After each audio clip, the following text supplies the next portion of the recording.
In the quiet little town of Willow Creek, life moved at its own gentle pace. The streets were lined with old oak trees, and everyone knew each other by name. It was the kind of place where nothing much ever happened until one summer night in 1956 changed everything. It all started when a wealthy businessman was found dead in his sprawling mansion on the outskirts of town. His name? Richard Langley. He wasn't just any ordinary man.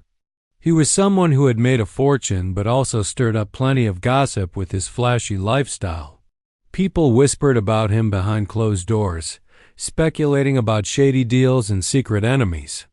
But no one could have predicted that his life would end so violently. The morning after the murder, news spread like wildfire through Willow Creek. Folks gathered outside the local diner, sipping coffee while exchanging theories about what might have happened. Some thought it was a robbery gone wrong. Others believed it had to be personal, someone Richard crossed or hurt along the way. Everyone wanted answers, but none came quickly. Then, out of nowhere, an anonymous tip led investigators straight to Evelyn Carter, a waitress at the same diner where people now huddled together talking about the crime. Evelyn wasn't exactly invisible in town, but she wasn't the center of attention either. She kept mostly to herself, always polite but distant. Her arrival in Willow Creek years ago had been mysterious enough for tongues to wag. Where did she come from? Why did she leave her past behind? No one really knew, and Evelyn never offered explanations. When the police showed up at her small rented apartment, Evelyn didn't resist. They searched the place thoroughly and found evidence linking her to the crime scene. Fingerprints on the knife used as the murder weapon. Bank statements showing large sums deposited into her account around the time of the murder, and even eyewitness accounts placing her near Richard's house on the fateful night.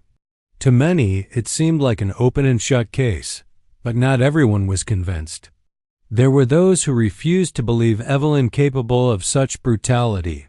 Sure, she was private, maybe. Even aloof but cold-blooded killer? That didn't sit right with some folks. Still, the prosecution built their case meticulously, painting Evelyn as a calculating opportunist who saw Richard's wealth as her ticket out of a hard life. Meanwhile, her defense team argued that she was being framed, pointing fingers at unknown forces pulling strings from the shadows. The trial became a media sensation. Reporters descended upon Willow Creek, turning the sleepy town into a circus overnight. Every day brought new headlines, new twists, and more questions than answers. Inside the courtroom, tensions ran high. On one side sat Evelyn, dressed simply, yet dignified, listening intently as witness after witness testified against her. On the other side, her lawyer fought tirelessly to cast doubt on the evidence, urging the jury to look beyond appearances. Despite the efforts of her defense, the verdict came down hard, guilty. The judge sentenced Evelyn to death by electric chair, a decision met with mixed reactions. Some cheered, believing justice had finally been served. Others wept, clinging to the hope that somewhere, somehow, the real culprit remained free. As Evelyn was taken away, something lingered in the air, a sense of unease, like the story wasn't over yet. Little did anyone know, her final chapter would unfold in ways no one could have imagined. Because beneath the surface of this tragedy lay secrets darker than anyone dared to guess, and Evelyn's last words would change everything. For now, though, the town returned to its routines, trying to forget the horrors of recent weeks. Yet, deep down, everyone wondered, was justice truly done? Or was there more to Evelyn's story than met the eye? Only time would tell. Life behind bars wasn't kind to Evelyn. The walls of her tiny cell felt like they were closing in on her every day. She spent most of her time sitting quietly, staring out the small barred window that offered a sliver of sunlight. That light was the only thing connecting her to the outside world, a world she might never see again. Her days blended into one another, marked only by meals brought at hours and the sound of keys jangling as guards made their rounds. Evelyn didn't talk much.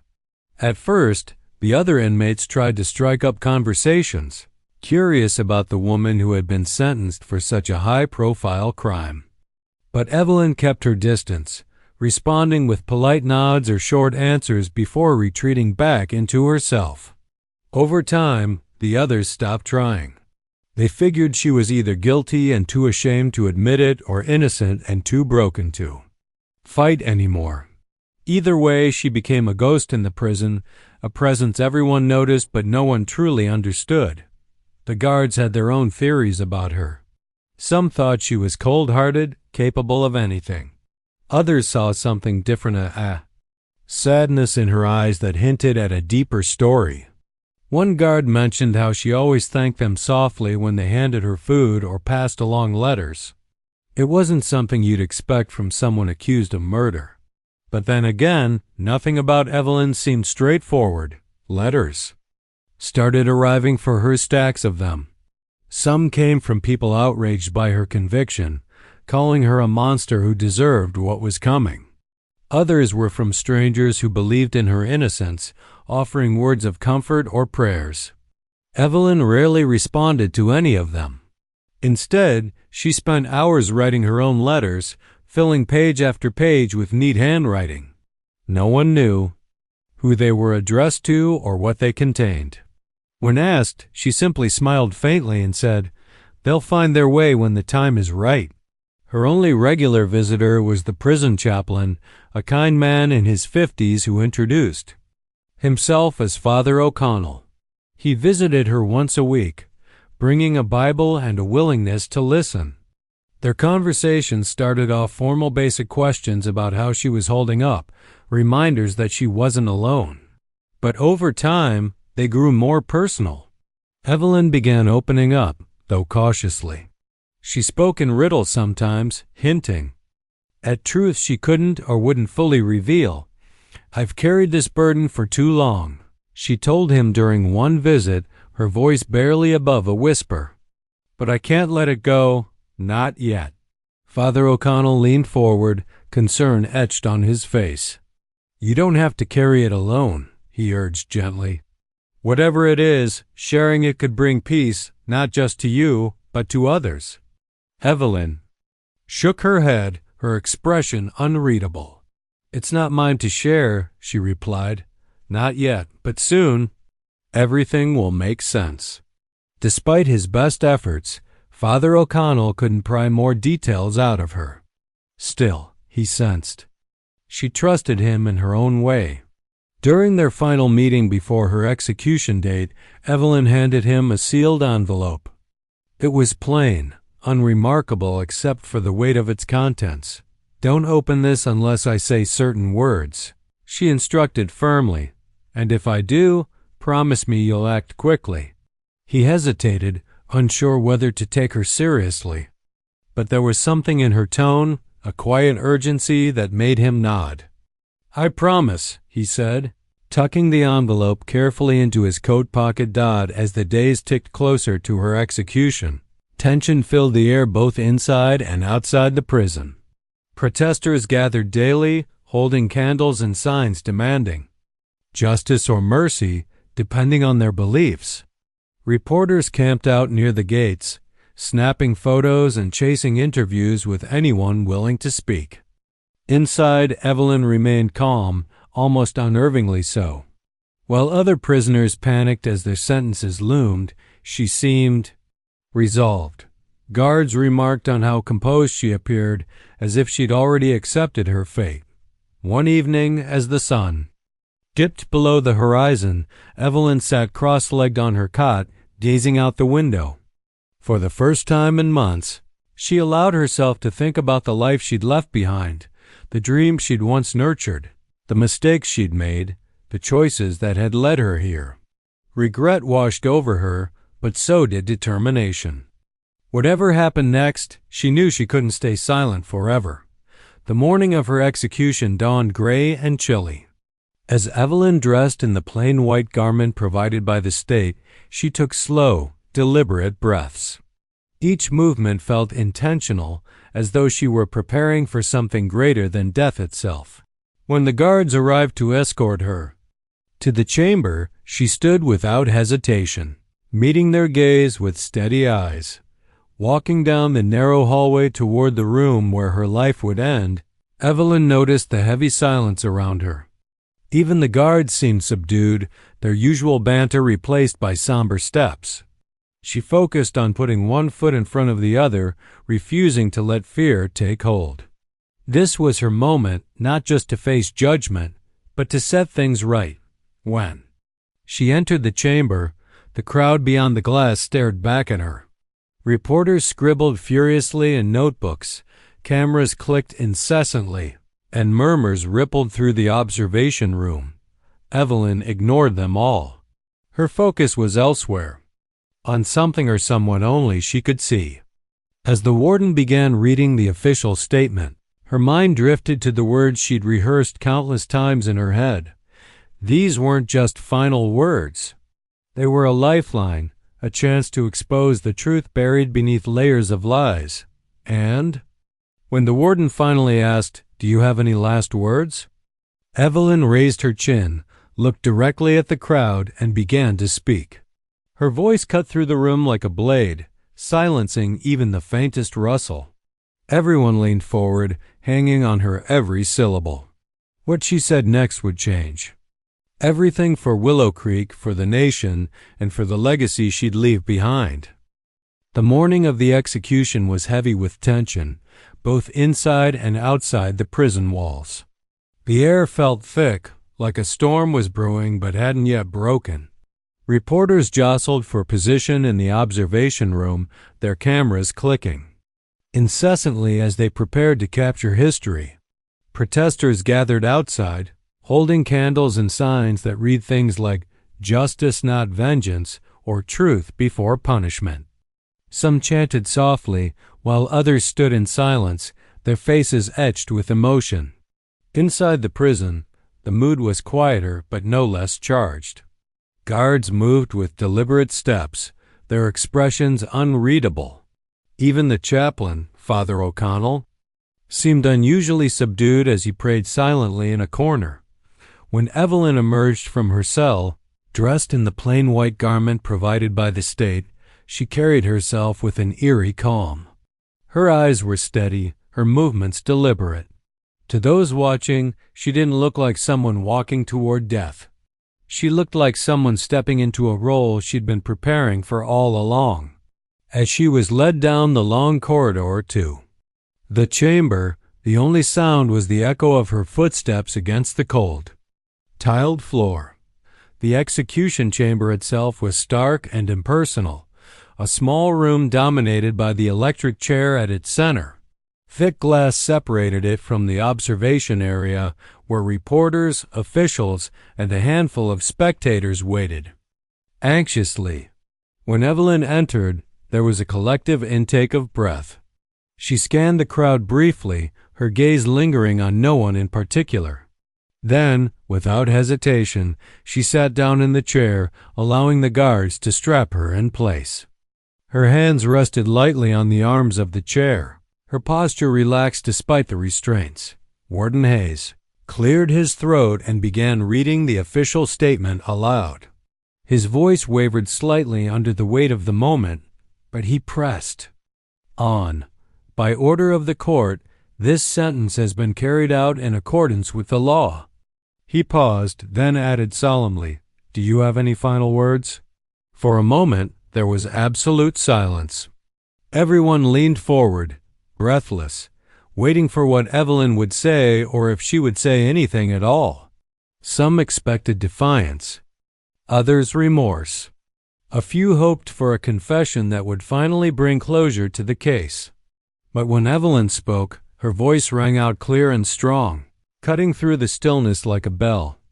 "I am innocent," she declared, locking eyes with each observer in turn. Her tone was calm but firm, leaving no room for doubt about her conviction. Gasps rippled through the crowd, followed by murmurs of disbelief. Some shook their heads, refusing to believe her claim. Others exchanged uneasy glances, wondering if there was truth behind her words, but Evelyn wasn't done. She took a deep breath, her expression softening ever so slightly. "But my silence has protected those more deserving of judgment," she continued. Her voice dropped lower, almost tender now, as though she were speaking directly to someone in the room or perhaps to herself. "Today, I release myself and them from this burden." The room erupted into chaos. Reporters scrambled to jot down her words, while spectators whispered furiously among themselves. Guards shifted uncomfortably, unsure how to respond to such an unexpected declaration. Warden Hayes hesitated, glancing nervously at the officials seated nearby. For a brief moment, it seemed as though everything might grind to a halt. Then Evelyn did something that silenced the room once again.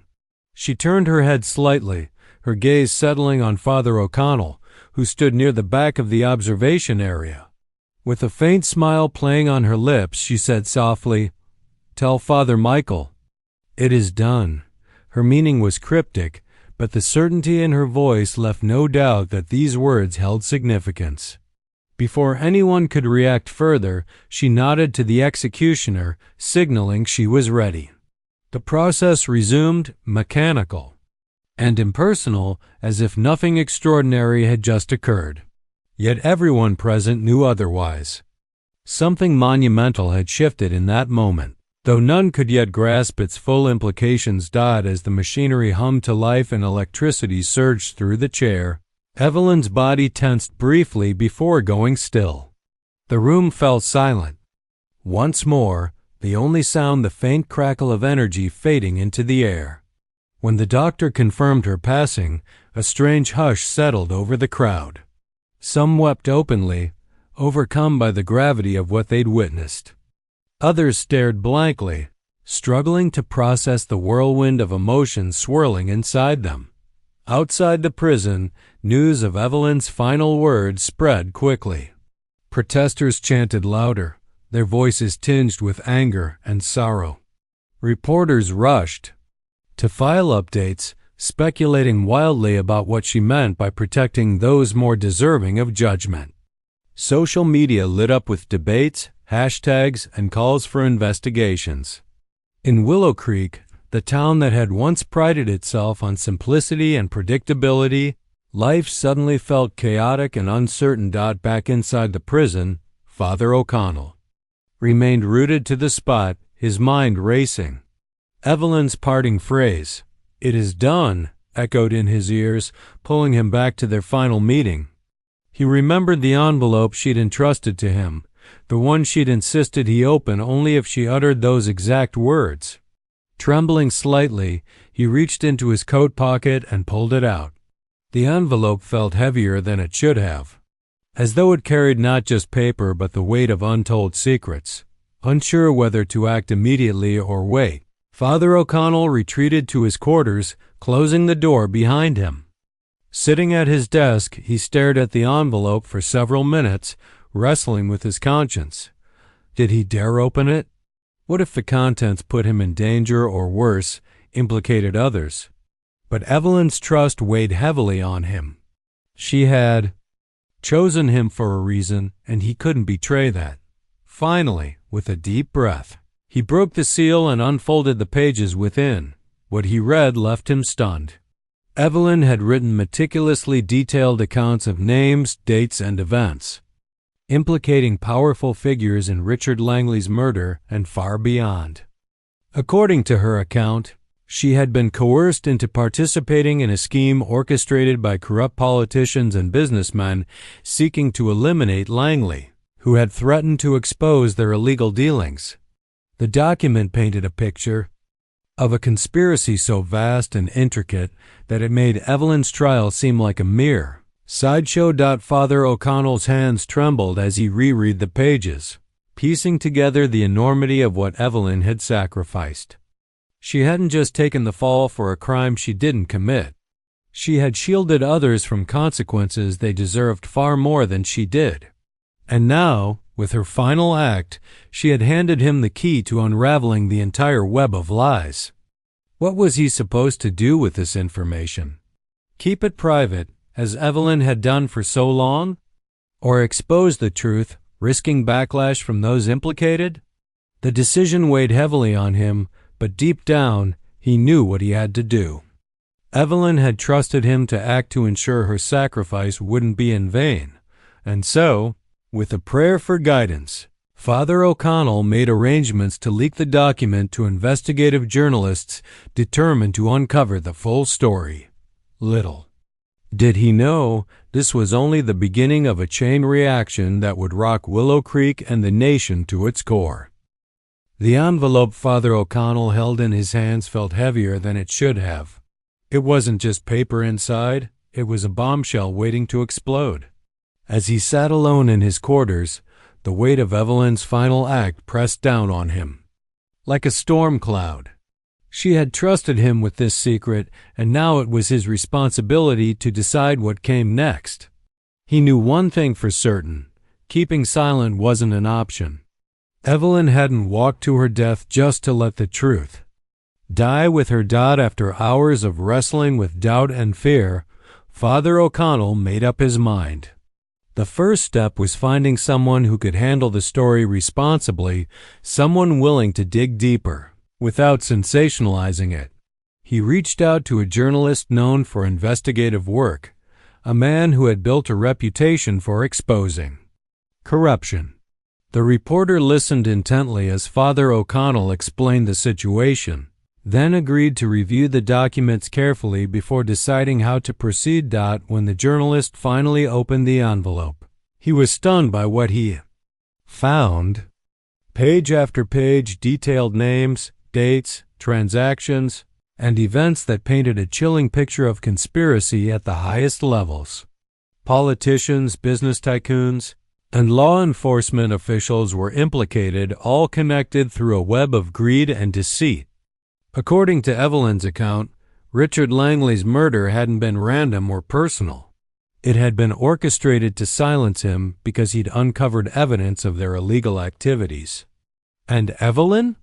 She had been nothing more than a pawn, a convenient scapegoat to deflect attention from the real culprits. The journalist spent days verifying the information, cross-referencing details, and tracking down leads. Each new discovery confirmed the authenticity of Evelyn's claims. When the story broke, it hit like a thunderclap. Headlines screamed across newspapers and television screens. Evelyn Carter's final revelation exposes nationwide corruption. Scandal.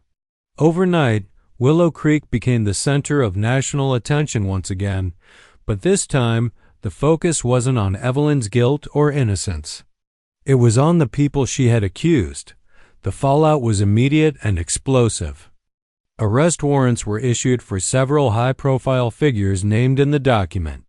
Some tried to flee, only to be caught at airports or border crossings. Others clung to their power, issuing denials and hiring expensive lawyers to defend them. But the evidence was damning, and public outrage grew with each passing day. Protesters flooded the streets, demanding accountability not just for Richard Langley's murder, but for decades of unchecked corruption. In Willow Creek, reactions were mixed. Some residents felt vindicated, believing all along that Evelyn couldn't have acted alone. Others were shocked to learn that their quiet little town had been entangled in something so sinister. Conversations buzzed everywhere, from the local diner to church pews, as people pieced together fragments of the scandal. "I always thought there was more to it," muttered an elderly woman sipping coffee at the counter. She didn't deserve what happened to her. Meanwhile, Father O'Connell found himself thrust into the spotlight. Reporters hounded him for interviews, eager to hear about his role in uncovering the truth. At first, he hesitated, uncomfortable with the attention. But eventually, he agreed to speak publicly, not for fame, but to honor Evelyn's memory. In a televised interview, he described her courage and conviction, emphasizing that she had sacrificed everything to expose the truth. His words resonated deeply, turning Evelyn's name into a symbol of resilience and justice. As investigations unfolded, cracks began appearing in the system. Lawsuits were filed against corrupt officials, forcing resignations and reforms. The case even prompted lawmakers to introduce stricter regulations aimed at preventing similar abuses of power in the future. For many, it was a wake-up call. Reminder that evil often thrives when good people stay silent, but amidst the chaos, questions lingered. Why had Evelyn waited until her final moments to reveal the truth? Was it pride, fear, or something else entirely? Some speculated that she had hoped for a last-minute reprieve, while others believed she had simply accepted her fate long ago. Whatever her reasons, one thing was clear. Her decision to speak out, even at the cost of her life, had changed everything. Back in Willow Creek, life slowly began returning to normal, or as close to normal as possible under the circumstances. Yet traces of Evelyn's legacy remained everywhere you looked. A makeshift memorial appeared near the courthouse, adorned with flowers, candles, and handwritten notes thanking her for her bravery. Local schools started teaching lessons about integrity and standing up for what's right, using her story as an example. Even the diner where she used to work became a place of pilgrimage, with visitors stopping by to sit in her favorite booth and reflect on her sacrifice. For Father O'Connell, Evelyn's story stayed with him like a ghost. He continued serving his parish, but her letters haunted his thoughts during quiet evenings. Sometimes he would sit by the window, rereading her words and marveling at the strength it must have taken to carry such a burden alone. Her final act had shaken him to his core, forcing him to confront his own fears and doubts. In a way, she had become both a teacher and a mirror, showing him what true courage looked like. And yet, despite the upheaval and revelations, some mysteries remained unsolved. Who had tipped off investigators to point the finger at Evelyn in the first place? How deep did the conspiracy really go? These questions gnawed at those closest to the case, leaving them restless and uneasy. But perhaps that was the nature of truth. It rarely offered neat endings or complete answers. Instead, it left room for reflection, growth, and hope. Above all was what Evelyn's story inspired. Hope that even in the darkest moments, light could break through. Hope that one person's voice, no matter how small or silenced, could spark change. And hope that justice, though delayed, might someday find its way home. Years passed, but Evelyn's story refused to fade into the shadows of history. Instead, it grew into something larger than anyone could have imagined, a tale of sacrifice, courage, and the enduring fight for truth. In Willow Creek, her name became a part of everyday conversation, woven into the fabric of the town's identity. People spoke of her not as a convicted killer, but as someone who had paid the ultimate price to expose corruption. Her final words echoed in their minds. I release myself and them from this burden. They were more than just a declaration. They were a reminder that silence can weigh heavier than guilt. The scandal she uncovered shook the nation, leading to arrests, resignations, and sweeping reforms. Politicians once untouchable found themselves behind bars, their secrets laid bare for all to see. Business empires crumbled under scrutiny, revealing foundations built on lies and exploitation. For many, it was a reckoning long overdue, a chance to confront the rot at the heart of power. But for others, it was a wake-up call. Neighbors who had turned a blind eye to injustice now realized how complicity, even unintentional, could perpetuate harm. Evelyn's act forced people to ask themselves hard questions about what they stood for and whether they were willing to risk comfort for the sake of doing what was right. In Willow Creek, life slowly returned to its familiar rhythm, though reminders of Evelyn's legacy lingered everywhere. A modest memorial was erected near the courthouse, a simple plaque bearing her final words. Visitors often paused there, reading the inscription aloud or leaving flowers in quiet tribute. Some came because they admired her bravery. Others sought solace, finding meaning in her choice to break her silence despite knowing it would cost her everything. On weekends, parents brought their children to the site, using it as an opportunity to teach lessons about integrity and standing up for justice, no matter the odds. Local schools began incorporating her story into their curriculum, framing it as a study in moral courage. Teachers encourage students to reflect on tough questions. When is it worth risking your own safety to protect others? How do you find strength when facing overwhelming fear? And perhaps most importantly, how can one person's actions create ripples that change the world? These discussions spark debates among young minds, planting seeds of curiosity and empathy that would grow over time. For Father O'Connell, Evelyn's memory remained a constant presence. He carried her letters with him wherever he went, revisiting them during moments of doubt or uncertainty. Her words reminded him of the power of faith, not just in God but in humanity's ability to rise above adversity. Though he never stopped grieving her loss, he found comfort in knowing that her sacrifice hadn't been in vain. She had entrusted him with a mission, and he had honored it to the best of his ability. That knowledge gave him peace, even as he wrestled with the enormity of what she had endured. As the years rolled on, books were written, documentaries produced, and plays performed, all inspired by Evelyn's life and death. Each retelling added layers to her story, exploring different angles and interpretations.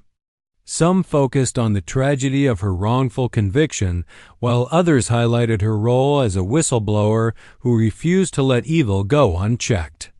Yet through every version ran a common thread. Evelyn wasn't just a victim of circumstance. She was a hero whose final act transcended vengeance or bitterness. She chose redemption for herself and for those she exposed, even if it meant walking willingly toward the electric chair. Her case also sparked broader conversations about the flaws in the justice system. Advocacy groups used her story to push for reforms aimed at preventing similar miscarriages of justice. Lawyers cited her trial as an example of how easily evidence could be manipulated and public opinion swayed. Lawmakers introduced bills requiring stricter oversight of investigations and greater protections for defendants. While progress was slow, these efforts kept Evelyn's spirit alive, ensuring that her suffering wouldn't be forgotten or ignored. Yet, for all the changes her revelation brought, some mysteries remained unsolved. Who had framed her in the first place? What role did Richard Langley play in the conspiracy before his murder? Why hadn't anyone spoken out sooner? These unanswered questions haunted those closest to the case, lingering like ghosts in the corners of their minds. Father O'Connell often wondered if Evelyn had known more than she revealed, if her cryptic comments hinted at truths too dangerous to share openly. Perhaps she had taken those answers with her to the grave, leaving behind only fragments of a puzzle too complex to piece together fully. Despite these lingering uncertainties, Evelyn's legacy endured not as a symbol of tragedy, but as a beacon of hope. Her story taught people that even in the darkest moments, light could still shine through. It reminded them that truth, though painful, held the power to heal wounds inflicted by deceit. And it showed that one voice, no matter how small or silenced, could ignite a fire capable of burning away corruption and fear. On quiet evenings, Father O'Connell would sit by the window of his quarters, watching the sun dip below the horizon. Sometimes he imagined Evelyn standing beside him, gazing out at the same view. Would she have felt vindicated by the changes her sacrifice inspired? Or would she have wished for a different outcome, one where she lived to witness the impact of her bravery? He didn't know, and maybe he never would. But what he did know was this: Evelyn Carter had changed the course of countless lives, including his own.